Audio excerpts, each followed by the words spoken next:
Hey, welcome to the Badass Breastfeeding Podcast. This is Dianne, your lactation consultant. And I'm Abby, the Badass Breastfeeder. And Dianne, do you have our review of the week? I do have our review of the week. This is from Steph087, and she says, thank you. She says, you ladies are absolutely amazing and have saved my breastfeeding experience. I was always so stressed out and overthinking everything. I don't have very much support with breastfeeding. I was feeling like I was pretty much on my own and an inconvenience to my loved ones. But you guys have made things so much easier for me and have empowered me to stick up for myself and my baby. I know what I'm doing is best for my baby as well as myself. I don't give a crap if it's an inconvenience for anyone. I have listened to your podcast every day for the past week, and I swear my baby already recognizes your voices. Thank you both so much for making breastfeeding not such a taboo. And I love how she says that she was always stressed out and overthinking everything, because we always overthink everything. Yeah, welcome to my life. Oh my gosh, crazy. Forget breastfeeding, just every day. So we are really glad you found us, and we definitely keep those reviews coming because we love to hear them. We love to hear your experience with how you feel when you listen to the podcast, and then you can be our review of the week. And we are talking today to Courtney. And Courtney is a first responder.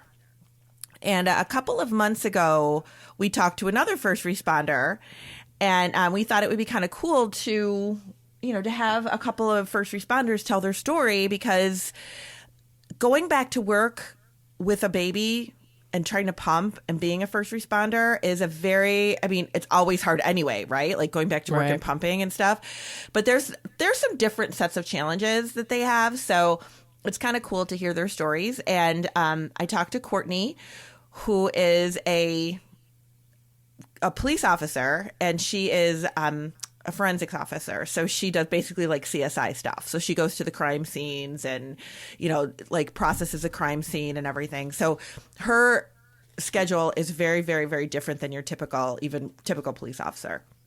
So she is telling us her story about how she made things work for her. And I think it's pretty amazing and pretty encouraging and empowering. If you're I can't wait. Concerned. I can't wait. Awesome. So I hope everybody loves it. And she's been a longtime listener too. So thank you very much, Courtney, for that. And that's it. Let's listen to Courtney. Courtney, welcome to the Badass Breastfeeding Podcast. Hi, thank you. And I know we've been trying to get this together for a little while now, so I'm glad we could finally work it out. But we were interested in interviewing you because you have a very particular situation with being a first responder and having to go back into the workforce and pump and, try to really balance your life around breastfeeding as a first responder. A couple of months ago, we interviewed another first responder. She was I believe she was an EMT. So if I remember correctly, but, which is, also very challenging to find places to pump and all that. So we kind of wanted to hear a little bit about your challenges as well. But first, tell us about your job. So I am a police officer for a medium-sized department. It's actually a pretty big city. We're pretty busy. Per capita, we're kind of a little violent. So I do the crime scenes there. So often, I get tied up and it's several hours before I'm going to be free again. So I have to go, I respond to the scene, I take photos, and I collect all the evidence and all that stuff that, everybody thinks is cool on TV. Oh, like the CSI, yeah. Yeah, only it's not as fancy and not as cool of dress clothes, but... So you don't get DNA back in 20 minutes like they do on yeah, CSI? It definitely takes a few months, yeah. Not the hour-long wrap-up. Yeah. So what shift do you usually work? Like, what's your typical hourly shift? So I work 3 p.m. to 11 p.m. is my normal shift if I don't get held over. Okay.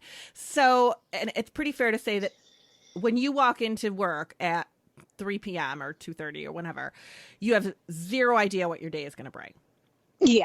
And zero idea what I'm already walking into that might be going on. So that's a good point. Yeah. That's a good point.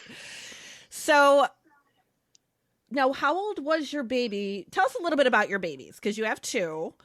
And were you doing crime scene technician when you had your first?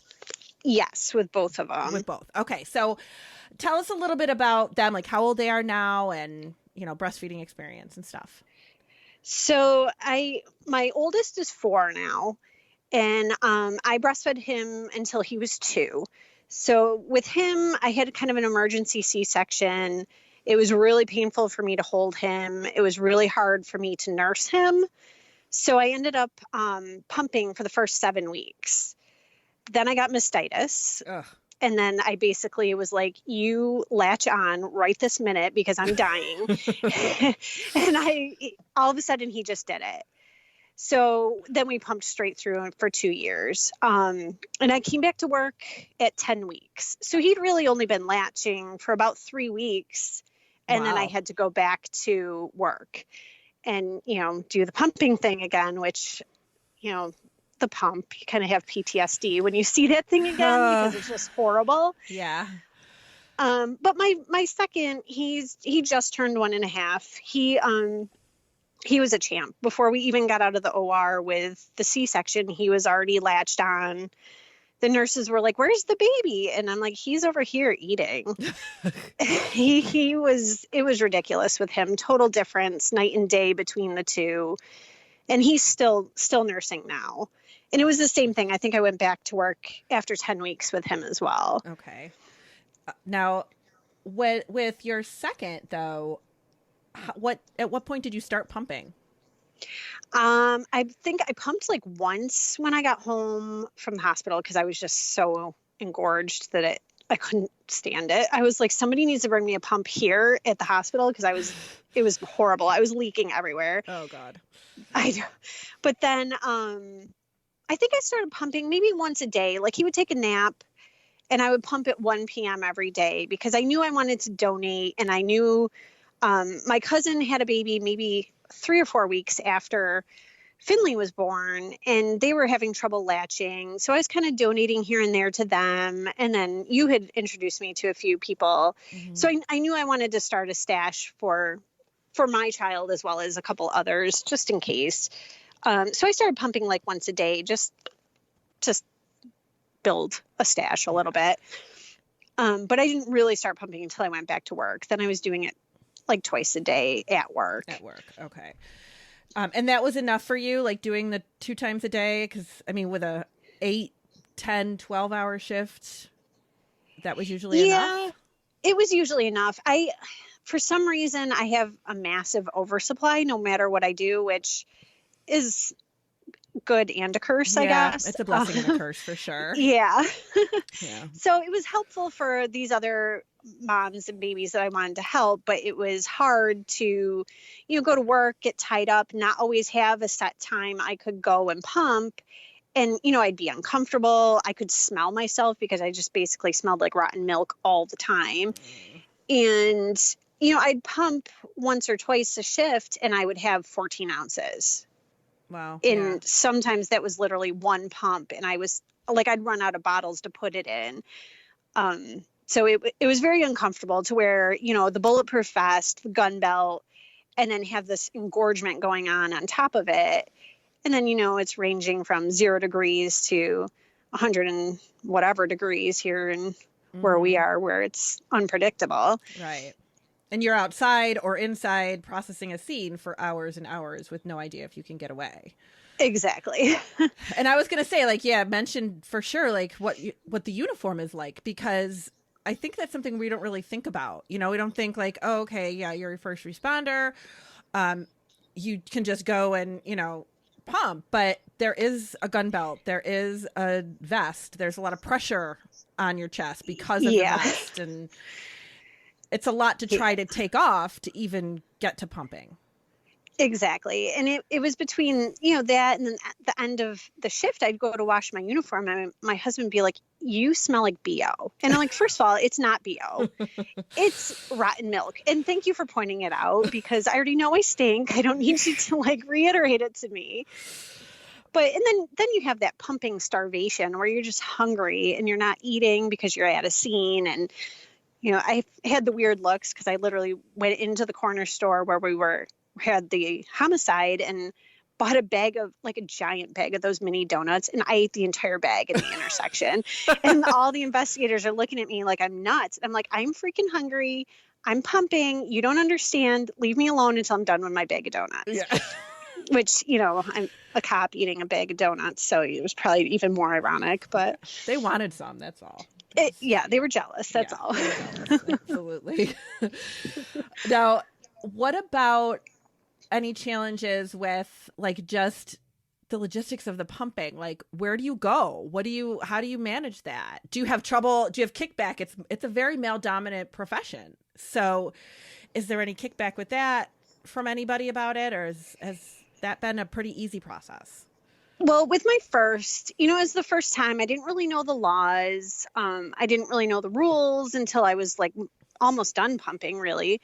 So I pretty much just hid in the bathroom. Like, we had this locker room with a bathroom in there. I would go in there, I'd lock the door, and then I'd hear other, female employees are like, because I would set up this whole chair to set my pump on, and they're like, the chair's gone, the door's locked, somebody's in there forever. I'm like, I'm pumping. You need to just give me 10 minutes. Right. But I didn't really have a very, I don't know how to put this nicely, but I didn't really have a very family-oriented sergeant before.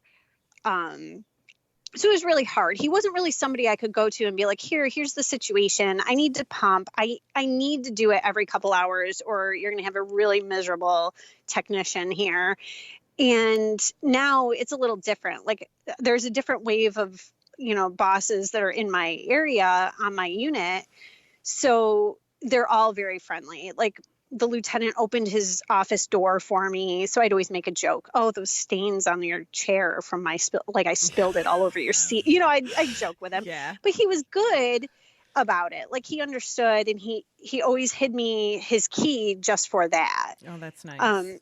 Yeah. So it was definitely a lot different this time around than the last time. I didn't feel like I had to hide in the bathroom and that there was nowhere else for me to go, or, it's kind of an open floor where people are just wandering around. So I can't really do it at my desk or, anything crazy like that. I don't have an office. Right. So you just, and when you're out like at a crime scene, do you always have to wait till you come in, or do you try to find a spot somewhere out in the world there? Yeah. I mean, like, so there's, yeah. What if you're out there for, what if you're at a crime scene for several hours and it's already been several hours before you even get to that crime scene? Like, what happens? Yeah. And that's what always, like, I would always pump at 7, and then, 10 to 7, the job would come in that I'm like, okay, do I pump, or do I just, cross my fingers that this will be quick and I can go do that and come back and pump. But there's a lot of times, we'd get to a homicide and you're there for hours. Mm-hmm. So I would a lot of times get to a certain point, and I'd be like, okay, I'm at this point, we have to do a few different things, and some of them take a long time to process, and I could get to that point and then I could leave with a different technician taking care of that portion. I'll be like, I'm going back to pump, just give me a half hour. I'd get back, do that, which lock yourself in the room, strip down, do it, clean everything up, get back out, and then head back to the scene. And, there was maybe right a few months after I came back after my first son, we had a homicide, and it took all day. Then it ran into the night shift, and I ended up staying to help with a search warrant. So, they're waiting for me because I had collected video. They wanted to watch the video. And the lieutenant's like, hurry up. We're all waiting for you. The DA's office is here. The captain's here. Everybody's waiting for you. And I'm like, I'm doing my mommy stuff right now. You need to give me a minute. He's like, take your time. Like, and that just ended. He's like, do whatever you got to do. Get here when you get here. And I'm like, okay, thank you. Because, you feel rushed because you're trying to hurry. But then once he said that, I was like, okay, I can take my time. I can breathe for a few minutes and not have to rush. It's like once they knew what it was, that you weren't just like, I had to stop and buy a bag of donuts. I'm sorry. Yeah, exactly. Like, not that time. Yeah.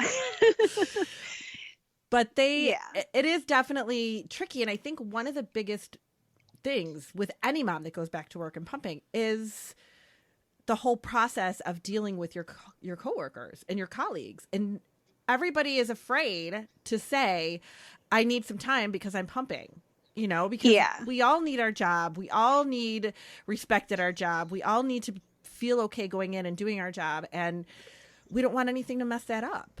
And it really takes a lot of courage to say, you know what, I'll be there in a few minutes. I'm on my way. Like that's hard. Was it really, did you find that difficult at all? Or were you always kind of like, I dare you, tell me I can't do this. And then I found it difficult. I'd have a very hard time with people thinking I'm lazy. And depending on the person, they might view that as your break. Like you're going back to the office and, they're at the scene still working and they're like, you've been gone for a half an hour. At least that's how I feel. I'm sure that's not how they portrayed it at all or how they felt. But a lot of times I'm rushing because I'm like, I don't want them to think I'm just messing around or screwing off or, not working. But at the same time, I need to do this or you're going to be uncomfortable or you're going to end up with mastitis again, which will turn into, me being out sick for a few days. Right. So luckily, a lot of them were already fathers for the most part.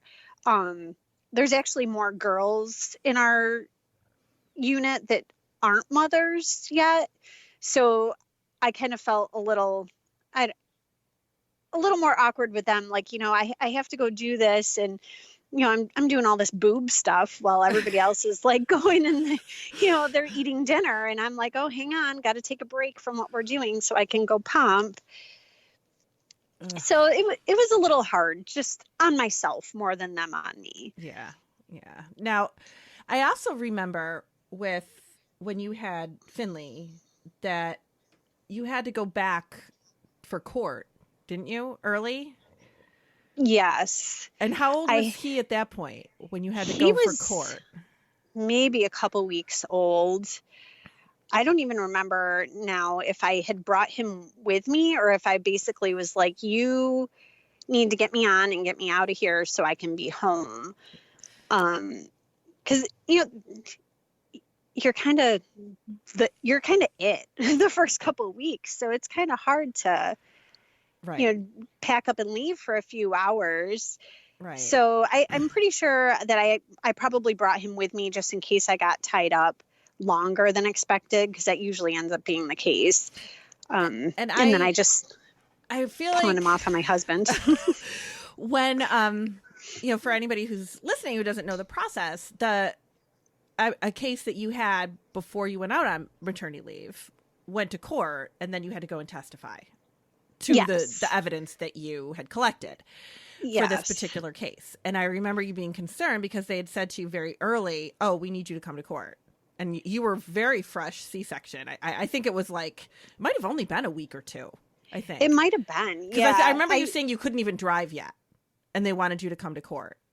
Yes, that's right. That was it. I was like, how am I going to, I can't even drive. And it was very like, well, we need you here.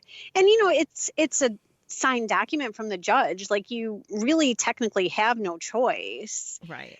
I was able to work it out where, I like I said, I think I brought him with me and I just made my husband, who luckily works in the same unit, watch him while I was there. Mm-hmm. And then that way, if I got held up, I could just run back to the office, feed him, and then go back. But I know from court stuff too with my husband that they say, okay, we're going to get you on right after lunch. That could be the next day's lunch. Right. Yeah. So you could be sitting there for hours and hours. And even now, if you go to testify, like if you're like, okay, I need a pump, but you can't leave court to go pump while you're waiting for them to put you on the stand. No, it's very difficult because they try to, like the DAs, they try to give you an estimated time, but they never know how long the defense is going to ask you questions, whether they're going to have to re-ask that witness questions. If there's going to be a break, the judge could call a break, or there could be a legal argument, and there's no telling how long that takes, which all adds to time, against their estimation of how long it's going to take. And then you're just stuck waiting and hoping that you get on and out. It's kind of, that's hard. It really is a guessing game. And with pumping, a lot of moms they really want to know and have that routine, you know, and have that and I think that really makes a lot of moms who are pumping feel comfortable to have that routine of I'm going to pump at, you know, 7 p.m. and this, you know, whatever, like you have your schedule. But with first responders, you really can't. You have to roll with it. Exactly. And now that it was my second son, like it wasn't as stressful as the first. Like I constantly felt like everything I did or every hour in addition that I waited was going to mess up my supply. And, you know, every little thing was going to set the spiral to failure. And it never did. And, you know, you'd get my random texts of, okay, you know, if I do this, is it gonna screw everything up for the rest of my son's life? And you're like, no, it's fine. Just get over it. Yeah. And I'm like, okay, totally fine. Yeah. But so tell me a little bit about like, what do you feel like is the best thing about this sacrifice? Like I've had a lot of moms in the time that I've been doing this. I've had so many mothers say to me, I really just cannot keep up breastfeeding when I go back to work. It's too hard. My job's demanding. I have meetings. I'm doing this. It's just you know, they're not accommodating. I really just can't do it. So I'm going to have to wean by the time I go back to work. I've heard that so many times. What made you feel like this is not something I'm going to do? I am not going to, we're going to keep it going. I don't care how hard it is. Like, what is the best thing to you about this? What gave you that motivation? A lot of times with this job, you know, court obviously comes up here and there when you least expect it. A late job comes in or you get called in to help with different shifts. So it's never like actually 3 to 11. It's 24 hours a day, 7 days a week. But this was one thing I could put my kids ahead, I guess, if that makes sense. Like all these other times that I'm like, okay, you know, Carson and Finley, mommy's going to be home all day. It's my day off. And then an hour later I get called in, but being able to feed them for, you know, Carson for 2 years and Finley, I'm still going. It's the one constant that I can still offer them and actually be able to put them first, even though really work is kind of a lot of times pushing them to the side, unfortunately. But I was able to constantly say, okay, you know what? I'm here.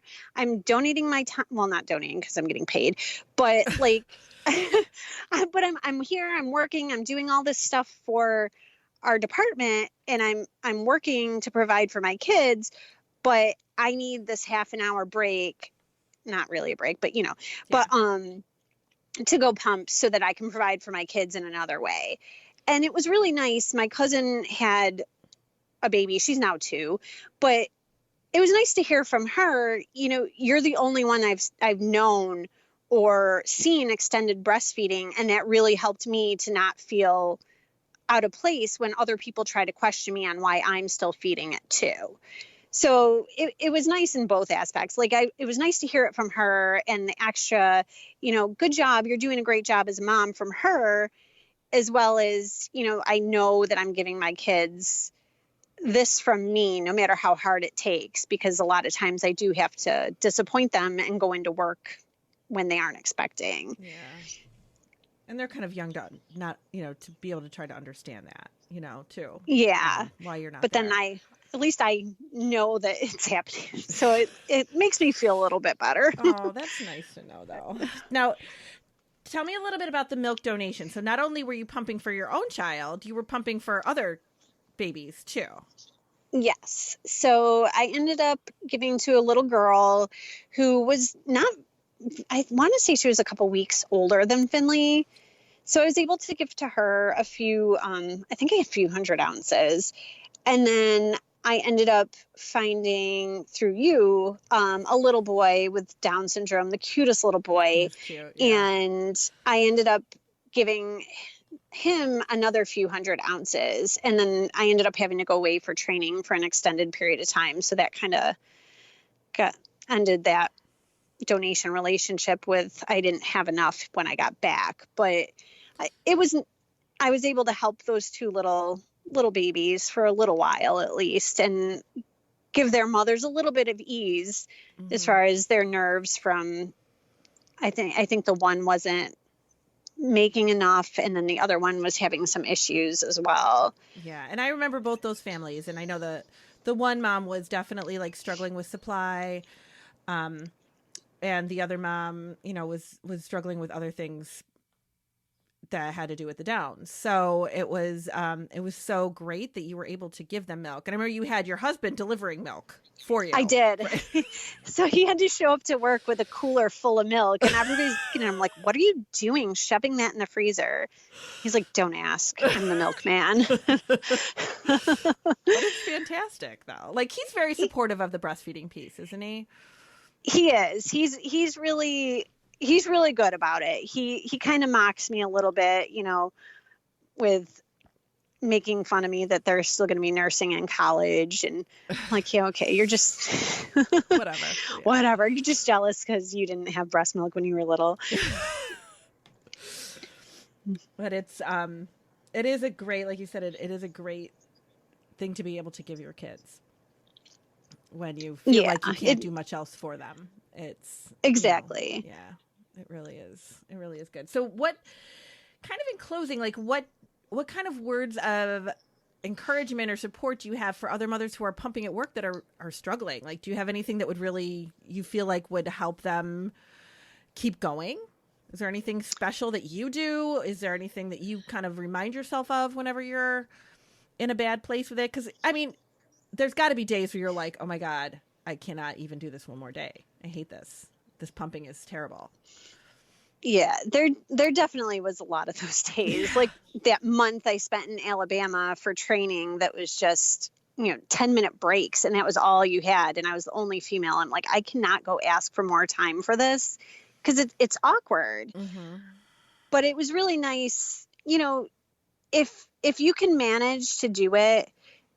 And I kind of encouraged myself, just basically like, look what you're doing. Like, you're, no matter, like I leave a gruesome homicide, strip off my clothes, basically pump, and then go back and do it. And if I'm able to do that, like no matter what, I just pick up and I leave and I go do it and I go back. It kind of gave me some encouragement on my own. Just, if, I don't know, I guess I basically just told myself, look, you're doing it, so just keep doing it. Why are you going to give up now? You've managed to do it for this long. Why would you just give up? Right.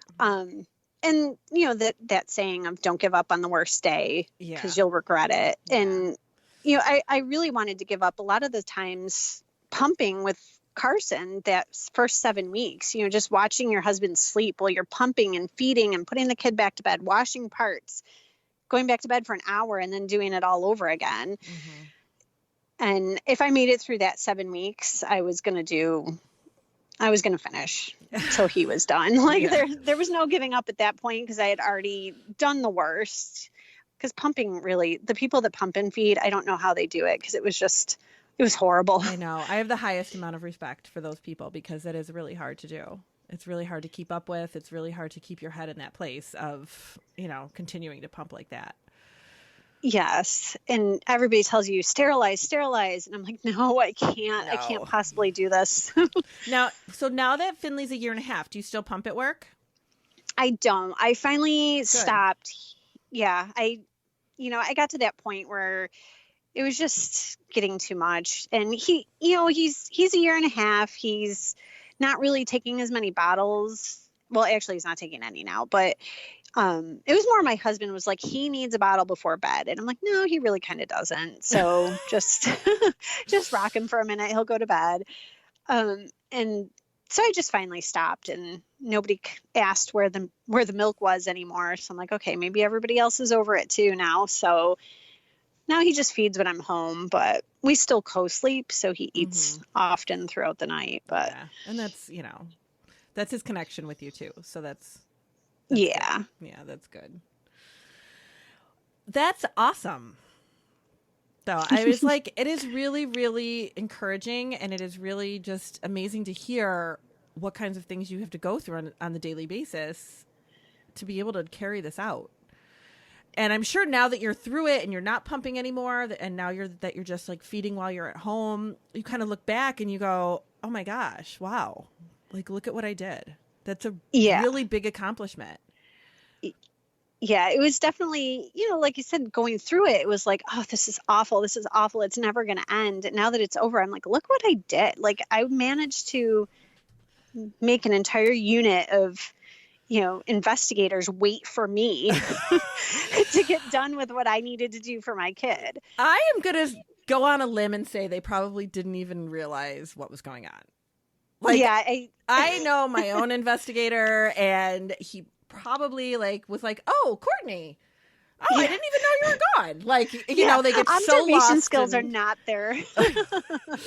It was funny. One day I walked out of the room, and you can hear that telltale noise to somebody giggling outside the door because they totally knew what I was doing. And I'm just like, hi. And then I just ran. Oh my gosh. Yeah, they're not known for being, I don't even know what the right word is.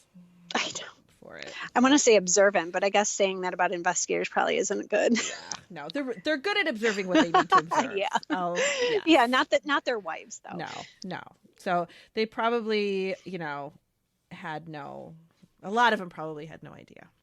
Yeah, but still, like you said, you had that in your head that they were wondering where you were, what are you doing, why you want to break when everybody else is working.